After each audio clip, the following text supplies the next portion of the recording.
नमस्कार. विचार करा, काय होईल जेव्हा एक राजा आपल्या अख्ख्या राज्यात कुठल्याही प्रकारच्या हत्येवर बंदी घालतो. ऐकायला तर खूप चांगलं वाटतं, हो ना?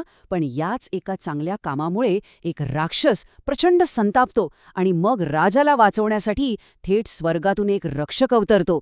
आज आपण याच दैवी ढालीची एक अद्भुत कथा पाहणार आहोत. तर मग ह्या कथेच्या मुळाशी एक खूप इंटरेस्टिंग प्रश्न आहे. आपलं एखादं चांगलं काम, एक सत्कर्म, खरंच इतकं शक्तिशाली असू शकतं का, की ते आपल्या रक्षणासाठी एखाद्या अलौकिक शक्तीला आवाहन करेल? चला तर मग थेट जाऊया प्राचीन बनारस राज्यात. इथे एक राजा राज्य करायचा. पण तो फक्त नावाचा राजा नव्हता. लोक त्याला बोधिसत्व म्हणून ओळखायचे. म्हणजे काय?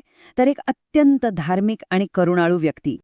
आता बघा, तो काळ असा होता की देवतांना खुश करण्यासाठी पशुबळी देणं ही अगदी सामान्य गोष्ट होती. सगळीकडे हेच चालायचं. पण या बोधिसत्व राजाने एक असा निर्णय घेतला जो त्या काळात कोणी विचारही केला नसेल. त्यांनी थेट दवंडी पिटवली आणि संपूर्ण राज्यात एकच फरमान काढलं. आजपासून माझ्या राज्यात कोणत्याही जीवाची हत्या केली जाणार नाही. हा निर्णय फक्त दयाळूपणाचा नव्हता, तर त्या काळाच्या मानाने एक प्रचंड मोठं क्रांतिकारक पाऊल होतं. राजाचा हेतू तर खूप चांगला होता, करुणेने भरलेला. पण या निर्णयाचे परिणाम ते मात्र लगेचच दिसून आले आणि ते खूपच धोकादायक होते. बघा, गंमत कशी झाली. राजाच्या या एका निर्णयाने 2 ठिकाणी पूर्णपणे वेगळे पडसाद उमटले. एका बाजूला पृथ्वीवर हजारो प्राण्यांचे जीव वाचले, पण दुसऱ्या बाजूला एका अदृश्य जगात यक्ष म्हणजे जे राक्षस होते ते मात्र प्रचंड संतापले. का? कारण त्यांना मिळणारे बळी आता बंद झाले होते. आणि मग काय, याच रागातून सुडाचा एक भयानक कट शिजला. हिमालयात सगळ्या यक्षांची एक गुप्त सभा भरली. त्यांनी ठरवलं की राजाला संपवायचं. आणि या मिशनसाठी त्यांनी एका सगळ्यात क्रूर यक्षाला निवडलं.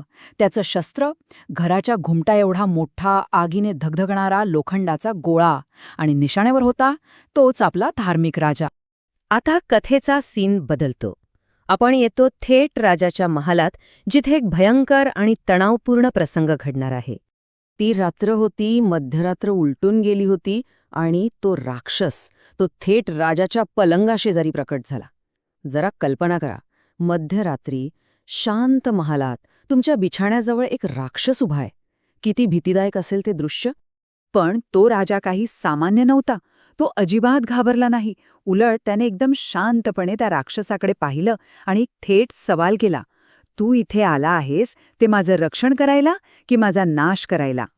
त्यावर यक्षाने अगदी थंडपणे उत्तर दिलं, मी राक्षसांचा दूत आहे आणि तुझा विनाश करणं फक्त हे एकच काम आहे माझं. या एका वाक्याने राजावर किती मोठं संकट घोंगावतंय हे अगदी स्पष्ट झालं. पण थांबा, इथेच तर गोष्टीत एक जबरदस्त ट्विस्ट आहे. कारण त्या खोलीत राजा आणि राक्षसाशिवाय आणखी एक तिसरी शक्ती होती. एक अशी शक्ती जी कुणालाच दिसत नव्हती.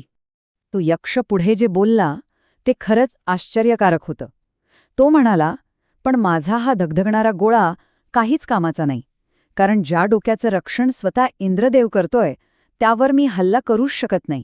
विचार करा, यक्षाच्या तोंडून हे ऐकून राजाला काय वाटलं असेल? कोण हा इंद्र? तर मग हे दिव्य संरक्षण आलं तरी कुठून? गंमत बघा, राजांनी पृथ्वीवर जे एक चांगलं काम केलं होतं त्याचे पडसाद थेट स्वर्गात उमटले. त्याच्या त्या सत्कर्माच्या ऊर्जेमुळे देवांचा राजा सक्क याचं सिंहासन तापू लागलं, आणि देवांच्या जगात सिंहासन तापणं म्हणजे पृथ्वीवर कुणीतरी संकटात असल्याचा इशारा. मग काय, सक्काने क्षणाचाही विचार न करता आपलं वज्र घेतलं आणि तो राजाला वाचवण्यासाठी तिथे हजर झाला. आता प्रश्न पडतो की हा सक्क आहे तरी कोण?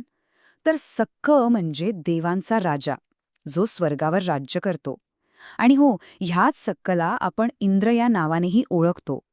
म्हणजे तोच तो गूढ रक्षक ज्याचं नाव यक्षाने घेतलं होतं. आणि हे सत्य कळल्यावर राजाचा आत्मविश्वास दुणावला. त्याला कळलं की तो एकटा नाहीये. तो म्हणाला, अरे बा, जर स्वतः देवांचा राजा इंद्र माझं रक्षण करतोय, तर मग असल्या राक्षसांच्या टोळ्यांना मी का घाबरू? तर मग पुढे काय झालं? आता आपण या कथेच्या शेवटाकडे आणि तिच्या खऱ्या तात्पर्याकडे येऊया. इंद्राच्या नुसत्या उपस्थितीनेच तो यक्ष इतका घाबरला की राजावर हल्ला करणं तर दूरच, तो तिथून धूम पळून गेला. म्हणजे बघा, ना कोणती लढाई झाली ना कोणतं शस्त्र वापरलं गेलं, तरीही राक्षसाचा पराभव झाला.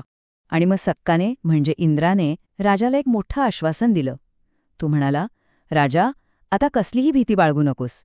इथून पुढे तुझं रक्षण आम्ही करू. आणि ह्या एका वाक्याने राजाला जणू कायमचं अभय मिळालं. तर या कथेचं नाव आहे आयकूट जातक. आणि यातून आपल्याला शिकायला काय मिळतं? ही कथा बौद्ध धर्मातील एका महत्त्वाच्या तत्वाची आठवण करून देते. ते म्हणजे चांगल्या कामाची ताकद. विचार करा, राजाला कोणत्या शस्त्राने किंवा सैन्याने नाही वाचवलं, तर त्याच्या एका चांगल्या निर्णयाने, त्याच्या करुणेने वाचवलं. त्याचा तो चांगुलपणाच त्याच्यासाठी एका अदृश्य पण सगळ्यात शक्तिशाली ढाळीसारखा उभा राहिला.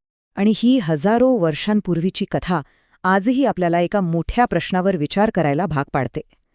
आजच्या या धावपळीच्या आणि संघर्षाच्या जगात आपलं एखादं सत्कर्म, आपली करुणा खरंच आपली दैवी ढाल बनू शकते का? यावर नक्की विचार करा.